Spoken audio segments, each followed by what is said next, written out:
வணக்கம் அனுகிரகம் தமிழ் சேனல் நேர்களே, நான் உங்கள் அன்பான சயின்டிபிக் வேதிக் அஸ்ட்ராலஜர் அஸ்ட்ரோரஞ்சி பேசுகிறேன். நல்லது நினைப்போம், நல்லதே நடக்கும். தொடர்ந்து நம்மளுடைய சேனல்ல வரக்கூடிய வீடியோஸ்லாம் பார்த்துட்டு இருப்பீங்க நம்புறேன்.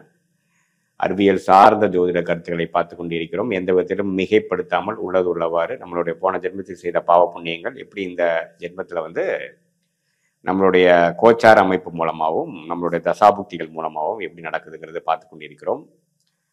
அந்த வகையில இந்த வீடியோல ஜூலை மாதம் 2025 தனுசு ராசிக்காரர்களுக்கு எத்தகைய ஒரு மாதமாக பலாபலன்கள் நிறைந்த ஒரு காலகட்டமாக இருக்க போகுதுன்னு பார்க்க போறோம். அதுக்கு முன்னாடி சேனலுக்கு ஃபர்ஸ்ட் டைம் வரவங்க மறக்காம சப்ஸ்கிரைப் பண்ணுங்க. தொடர்ந்து நம்மளோட வீடியோஸ்ல உங்களை அடையும். இப்போ பார்த்தீங்கன்னா சயின்டிஃபிக் வேதிக் அஸ்ட்ராலஜிங்கிறது என்னன்னா, நம்ம ஒரு கிரகத்தோட ஸ்தானபலம், திக்பலம், அதோட இருக்கக்கூடிய அமைப்பு, அதை எந்த டிகிரியில் இருக்கு, சேர்க்கைனா எந்த அளவுக்கு சேர்ந்துருக்கு, எந்த அளவுக்கு விலகி இருக்கு, கோச்சார அமைப்பு எப்படி, ஆண்டு கிரகம் எப்படி இருக்குது, மாத கிரகங்கள் இப்போ பேச பேச அந்த மாதத்தில் எப்படி இருக்கு, இதெல்லாம் ஒருங்கிணைத்து பார்க்கும் பொழுது உங்களுடைய ஜாதகத்தையும் அதை சேர்த்து வச்சு பார்க்கும் பொழுது எப்படி நடக்க போகுது, எது மாதிரி விஷயங்கள் உங்கள் வாழ்க்கையில் நடக்க போகுது, எது சாதகமாக இருக்க போகுது, எது சாதகமற்றதாக இருக்க போகுது, எது எப்போ நடக்கும் அப்படிங்கிறதெல்லாம் நம்ம துல்லியமாக பார்க்கலாம். அந்த அமைப்பில் பார்த்தீங்கன்னா உங்களுடைய ராசி அதிபதியாகிய தனுசு ராசியே 7ஆம் இடத்துல போய் உங்க ராசியவே பார்க்கிறார். அது ஒரு அருமையான அமைப்பு. மே மாதமே உங்களுக்கு குரு பயிற்சி நடந்து விட்டது, ராகு கேது பயிற்சியும் நடந்து விட்டது, சனி பயிற்சியும் மார்ச் கடைசியில் நடந்து விட்டது. ஸோ அந்த அமைப்புல பாத்தீங்கன்னா சனி 4ஆம் இடத்திலும், குரு 7ஆம் இடத்திலும், ராகு கேது 3 9ஆம் இடத்திலும் இருப்பது அருமை. ஸோ இந்த அமைப்பு எப்படின்னா வேலை தொழில் விஷயத்துல நிறைய மாற்றங்கள். ஏன்னா சனியே 4ஆம் இடத்துக்கு 10ஆம் இடத்தை பார்க்கும் பொழுது வேலையில இதுவரை கொஞ்சம் அப்படியே சுணக்கமா போயிட்டு இருந்ததெல்லாம் கொஞ்சம் விறுவிறுப்பா நடக்கும். இடம், கட்டிடம், வீடு, தாயார், வாகனம், அது மாதிரி விஷயத்துல சில ஆக்டிவிட்டிஸ் நடக்கும். ராசியை குரு பார்க்கறதுனால சில திருமண தடைகள் நீங்கி குரு பலன் கிடைக்குது. நம்ம நாளா கல்யாணம் ஆகாமல் இருக்கிறவங்களுக்கு கல்யாணம் நடக்குது, காதல் கை கூடுகிறது, புதிய பங்குதாரர்கள் உங்களோட தொழிலுக்கு கிடைக்கிறாரு, கூட்டு தொழில ஜெயிக்கக்கூடிய அமைப்பு. இதுவரை எல்லாம் செலவோ ஆயிட்டு இருந்து விரயம் ஆயிட்டு இருந்த தனுசு ராசிக்காரர்களுக்கு ஒரு செலவுகள் நின்று அடுத்த இந்த கடன்கள், சில கடன்களை எப்படி அடைக்குதுங்கிற மாதிரி யோசிக்கக்கூடிய ஒரு மனமாற்றங்கள், ஒரு மைண்டு ஸ்டெபிலைஸ் ஆகக்கூடிய அமைப்பு. நம்ம இந்த ஒரு வருஷமா என்ன போச்சு, என்ன தப்பு பண்ணோம், எதில் இந்த பிரச்சனையிலிருந்து எப்படி ஜெயிக்கலாம், இன்னுமே வாழ்க்கையை எப்படி மேம்படுத்தலாம், செலவுகளை குறைத்து வருமானத்தை எப்படி பெருக்கி நம்ம வாழ்க்கையில வளமா வரலாங்கிற மாதிரி பல ஒரு கிளாரிட்டி, மெச்சூரிட்டி கொடுக்கக்கூடிய ஒரு அருமையான குரு பார்வை தனுசு ராசிக்கு வரும் பொழுது வாழ்க்கை மேம்படக்கூடிய எல்லா வேலைகளும், ஆக்டிவிட்டியும் நம்ம செய்வோம். மூலமா யோசிப்போம். நம்ம திங்கிங் பேட்டர்னே மாறிடுச்சுங்கிறத நீங்க உணர்வீங்க. போன ஒரு வருடமாக பார்த்தீங்கன்னா அலைச்சல்கள், இங்க இருக்கிற தூக்கி அங்க போடுறது, எதுலையுமே ஒரு நிலையான இல்லாமல் நம்ம டிராவலிங்கு, பண விரயங்கள், செலவுகள், சுப செலவுகள், இதெல்லாம் போயிட்டு இருந்ததெல்லாம் கொஞ்சம் கட்டுக்குள் வரும். ஸோ அதெல்லாம் கொஞ்சம் அடங்கி இனிமேல் வாழ்க்கையில் என்ன பண்ணணும், முக்கியமான விஷயத்துக்கு மட்டும் நம்ம சில செய்யலாம், தேவையில்லாத விஷயத்தை குறைப்போம். அடுத்த கட்ட வாழ்க்கையில் ஜெயிக்கக்கூடிய அந்த வேலை மாற்றம், தொழில் மாற்றத்தை எப்படி கொண்டு வர்றது, அதெல்லாம் யோசிக்கக்கூடிய அமைப்பு கண்டிப்பாக இந்த சனி, குரு, ராகு கேது கொடுக்குறார். ஸோ இந்த விஷயத்தில் ஒரு அருமையான அமைப்பு தனுசு ராசிக்காரர்களுக்கு, அதை நம்ம மறக்கக்கூடாது.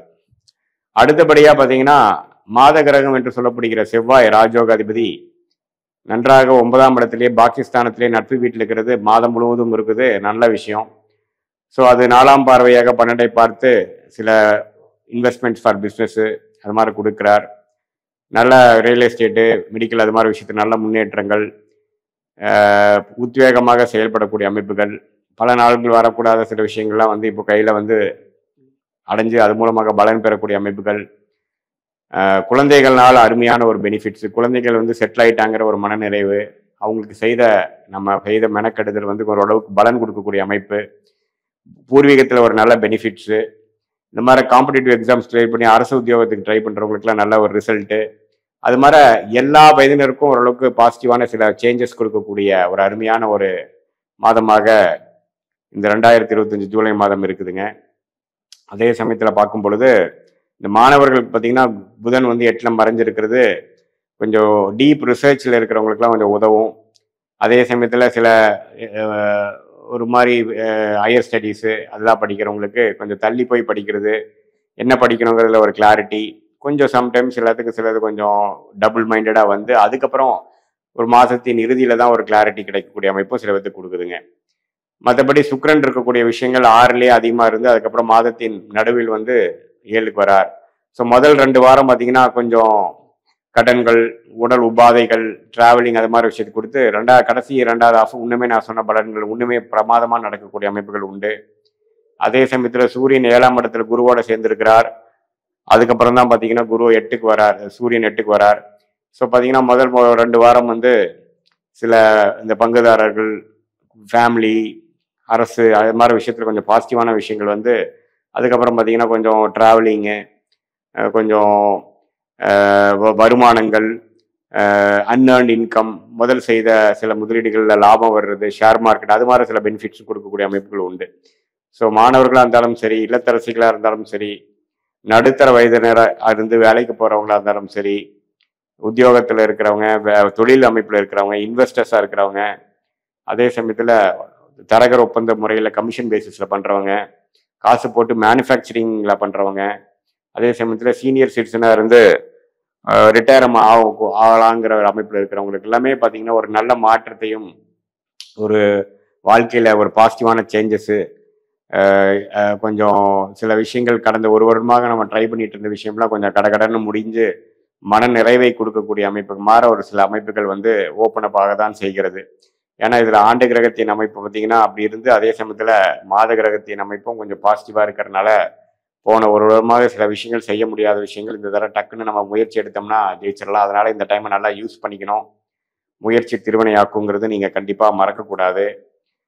இது வந்து ஒரு மாதிரி பொதுவான பலன்களை தவிர உங்களுடைய ஜென்ம ஜாதகத்தில் எப்படி தசாபுக்திகள் போய் கொண்டிருக்கிறது, அதில் நீங்கள் எந்த லக்னத்தில் பிறந்தீங்க, உங்கள் லக்னாதிபதி எப்படி இருக்குது, உங்கள் லக்னத்துக்கு எந்த கிரகங்கள் வந்து இப்போ தசையாக நடக்குதோ அது உங்களுக்கு ராஜயோகத்தை கொடுக்கக்கூடியவரா, உங்கள் லக்னத்துக்கு நண்பரா, தசா புக்திகள் எப்படி போயிட்டு இருக்கு, புக்திநாதன் எப்படி இருக்கு கோச்சாரத்தில், இப்போ நம்ம பேசின சனிப்பயிற்சி, குரு பயிற்சி இது மாதிரி விஷயங்களை வந்து அது பாசிட்டிவாக இருக்கா, உங்கள் தசா புக்திகளும் இந்த கோச்சார அமைப்பும் 2 பேரும் மிக்ஸ் பண்ணி நம்ம பார்க்கும் பொழுது உண்மையிலே அடுத்த வரக்கூடிய ஷார்ட் டேர்ம் என்ன, லாங் டேர்ம் என்ன, நீங்கள் எந்த மாதிரி முடிவுகள் எப்போ எடுக்கணும், சில விஷயங்கள் எப்போ நடக்கும் அப்படிங்கிற உங்கள் மனதில் இருக்கக்கூடிய பல டவுட்ஸ் அண்ட் சந்தேகங்களை வந்து நம்ம வந்து இந்திய வேத ஜோதிடர் மூலமாக அந்த காலகட்டங்களை பார்த்து எந்த நேரத்தில் எது நடக்குங்கிற மாதிரி மென்டலி ப்ரிப்பேர் பண்ணி பாஸ்ட் எப்படி இருந்தது, ப்ரெசென்ட் எப்படி இருக்குது, இப்போ லாங் டேர்ம் ஃபியூச்சர் எப்படி இருக்குது, ஷார்ட் டேர்ம் ஃபியூச்சர் எப்படி இருக்குங்கிறதெல்லாம் நம்ம பார்த்துக்கலாம். இது இப்போ நம்ம பேசுனது பார்த்தீங்கன்னா ஒரு பொதுவான பலன் தான்.